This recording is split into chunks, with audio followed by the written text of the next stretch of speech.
namaste, very good evening everyone. Welcome again to my YouTube channel GK Law Classes. So today we are going to start with the new concept, that is the security laws on our channel.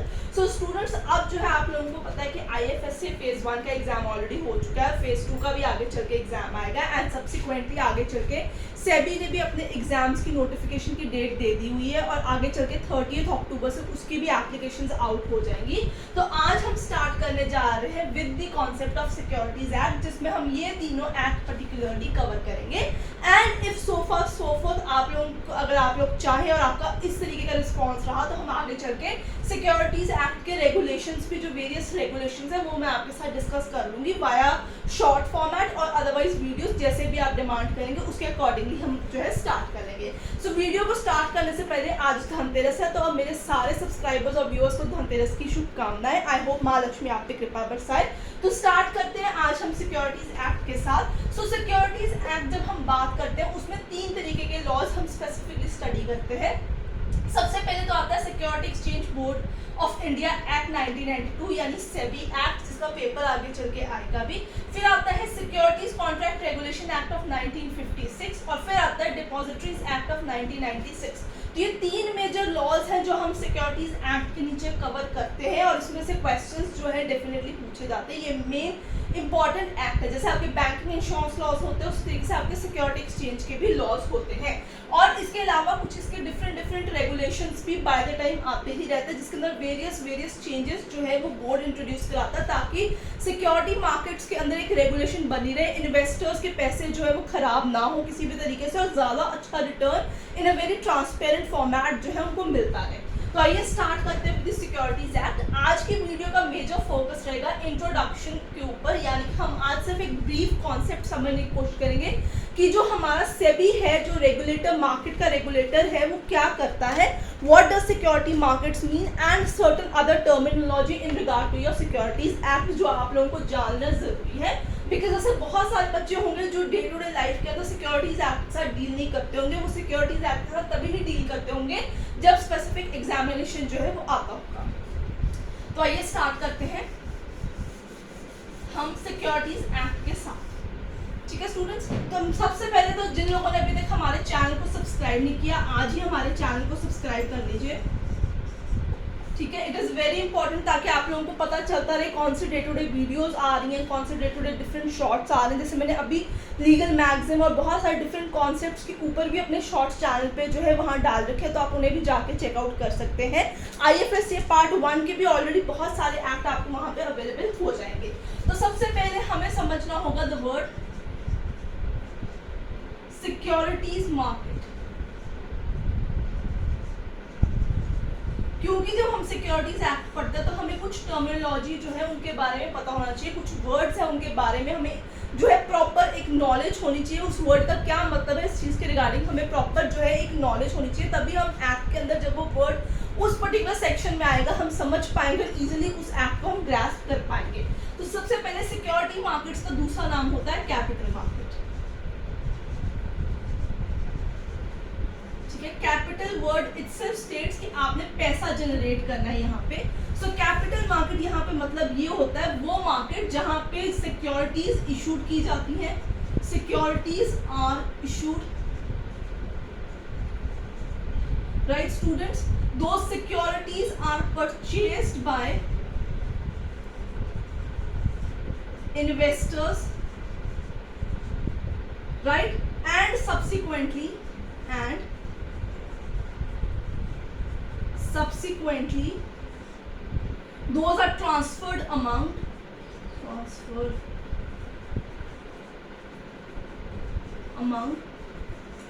sellers.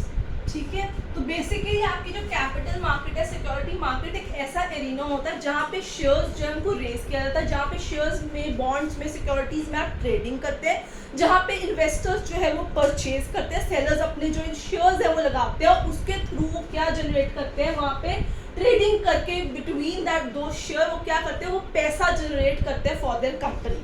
So this is what basically it is all about, to raise the capital for company via shares. So security market का main objective क्या होता है, ठीक है, in one line, to raise capital यानी पैसा, ठीक है, for companies via shares. So what is the objective of the security market is to raise capitals for the companies via shares. तो वहाँ पे shares के अंदर जो खरीद बेच होती है in the format of share, bonds, debentures, वो जो सारी लेन देन हमारी होती है between the company and those who invest, हम उस एरिया को कहते हैं security market और capital market.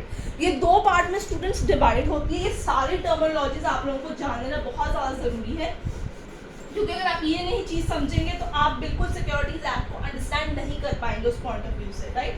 तो आप इसे फटाफट से सबसे पहले पेन डाउन कर लीजिए. Now I am going to tell you about the two kinds of security markets, right. So दो तरीके की हमारे पास मार्केट होती है. एक होती है प्राइमरी टाइप्स, राइट. एक होती है हमारे पास प्राइमरी मार्केट, एक होती है हमारे पास सेकेंडरी मार्केट. अब आप कहेंगे यहाँ पे डिफरेंस क्या आता है. प्राइमरी मार्केट जहाँ पे आईपीओस के थ्रू जो है company first time shares introduce करती है, शेयर्स इंट्रोड्यूस किए जाते हैं प्लस परचेजिंग होती है उसकी. आप देखते होंगे न्यूज़पेपर के अंदर जो है प्रोस्पेक्टस आता है कंपनीज का, जिसके अंदर वो लोग बताते हैं कि हम जो है शेयर्स जो है जैसे 100 रुपीज़ के शेयर्स दे रहे हैं, तो एक मिनिमल वैल्यू रखते हैं कि कोई भी अगर इन्वेस्टर आता है शेयर खरीदने तो उसको कम से कम हमसे 100 शेयर्स खरीदने होंगे, 100 रुपये की ही वैल्यूएशन हर शेयर के होंगे, तो वो उसका पार्टनर बन जाएगा. तो यहाँ पे प्राइमरी मार्केट का मतलब होता है इनिशियल पब्लिक ऑफर, जब company first time share raise करती है, शेयर मार्केट के अंदर अपने आप को लगाती है ताकि आम जनता जो है आके उसके शेयर होल्डर बने, उसके शेयर्स परचेज करे और वो कैपिटल को रेस कर पाए, ठीक है. So the main motive is what? Their main motive is to create financial assets, making them marketable. So new issue market भी इसे कहते हैं. Issuers raise करते हैं capital by issuing their securities to the investors. तो आप इसे new issue market भी कह सकते हैं. New issue market, right? फिर आते हैं सेकेंडरी. सेकेंडरी मार्केट वो होते हैं जिसे आप पॉपुलरली स्टॉक एक्सचेंज के नाम से जानते हैं. BSE, NSE इंडिया के अंदर आती है. सेकेंडरी मार्केट वो होती है जहाँ पे ऑलरेडी शेयर्स कंपनीज के लगे होते हैं, हर रोज लोग जो है वहाँ पे खरीदते हैं ऑलरेडी एग्जिस्टेंस में, जहाँ उन्होंने फर्स्ट टाइम नहीं लगाए होते, ऑलरेडी प्री एग्जिस्टिंग एरियाज चलते हैं. So it facilitates trade, it facilitates trade in already issued security, already issued securities, ठीक है. सिक्योरिटीज में ही आपके शेयर, बॉन्ड, डिबेंचर, स्टॉक सब कुछ इसी के अंदर ही आता है. उसका एक कॉमन वर्ड होता है जिसको हम सिक्योरिटी कहते हैं. एंड यहाँ पे रिस्क जो है, risk is transferred to buyer. वहां कंपनी का कुछ नहीं होता, सारा रिस्क उनका होता है. अगर उनके गिर भी गए तो उनको नुकसान नहीं है, जिनको नुकसान होगा जिसने खरीदा हुआ है वहां पे. तो अब हम बात करेंगे सबसे इंपॉर्टेंटली इस चीज के अंदर कि यहाँ पे इस पर्टिकुलर मार्केट का रेगुलेटर कौन है, क्योंकि ये चीज जान लेना आपको जरूरी है, राइट स्टूडेंट्स. तो अगर आपको कहीं पे भी डाउट आए तो आप पूछ सकते हैं. ये सिर्फ आपकी जनरल नॉलेज के लिए, क्योंकि जब आप एक्ट स्टडी करेंगे अगर आपको वर्ड्स का मतलब ही नहीं पता होगा, you can not understand the whole act. So main regulator, this is important, main regulator of securities market, securities market, right? This is an important thing, इसका आपको पता होना चाहिए. और वो है securities exchange board of India यानी SEBI. So he is the basically the main regulator of the security markets. उनका मेन काम होता है जितने भी शेयर्स लगाए गए या रेस किया जाए तो इन्वेस्टर्स, कंपनीज और जो शेयर लगाए गए उन तीनों की देखभाल करना, किसी को नुकसान ना हो, ट्रांसपेरेंटली सारे डीलिंग हो. ये इनका मेन काम यहाँ पे रहता है.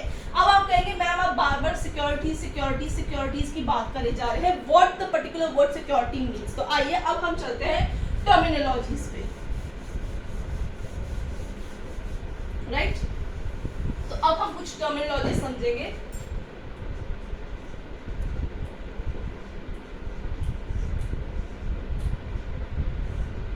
सबसे पहले आएगा सिक्योरिटीज. ये सारे वर्ड्स आपको लिखने होंगे, ठीक है. ये सारे ही वर्ड्स कंपल्सरी और इंपॉर्टेंट है. आज की वीडियो में जितना कवर होगा कवर कर देंगे, जितना रह जाएगा वो आपके लिए शॉर्ट के अंदर मैं वर्ड के मीनिंग ला दूंगी, बाकी हम आपसे अगली शॉर्ट में ही मिलेंगे। Securities, financial instruments to raise funds, right? It includes what? So basically companies पैसा ही रेज करती है, आपसे पैसा लगवाती है, पैसा ही रेज करती है सिक्योरिटीज के अंदर। इसके अंदर आपके stocks, bonds, derivatives, right, mutual funds, exchange traded funds, exchange traded funds, hedged funds, ये सारी चीजें इसके अंदर आती हैं।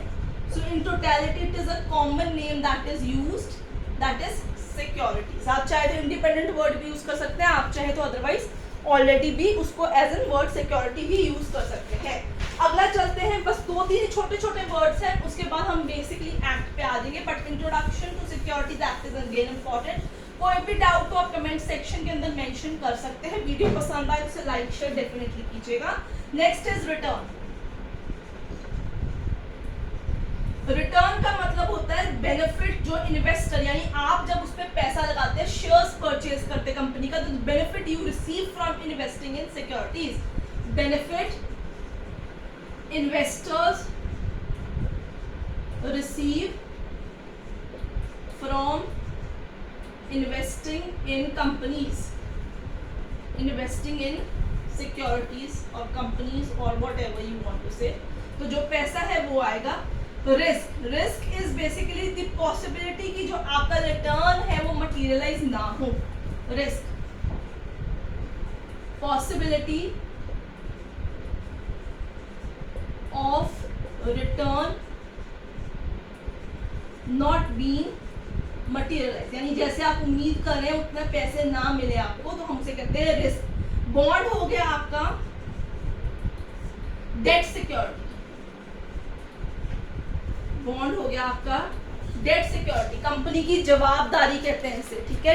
यहाँ पे आपका बॉन्ड का मतलब जवाबदारी, वो आपको एक सर्टिफिकेट इश्यू करके देते हैं कि हमारी जवाबदारी है, कल को हमारी कंपनी का दिवालिया निकला तो आपको at first and second preference पे सबसे पहले विद इंटरेस्ट सारे पैसे चुका दिए जाएंगे, हमने आपसे पैसे यहाँ पे उठाए हुए हैं। फिर आते हैं स्टॉक ब्रोकर्स।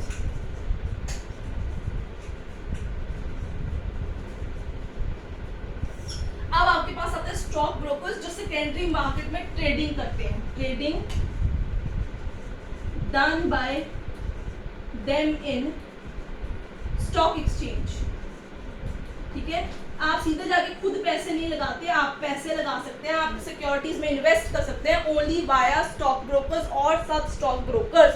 ये लोग बेसिकली रजिस्टर्ड होते हैं with SEBI and their regulations. इनका काम ही ये होता है कि लोगों से पैसे लेके उनके पैसे जौन से वो चाहते हैं कंपनीज के अंदर इन्वेस्ट करके वहां पे उनको अच्छे ट्रेड डील्स जो है प्रोवाइड कराना।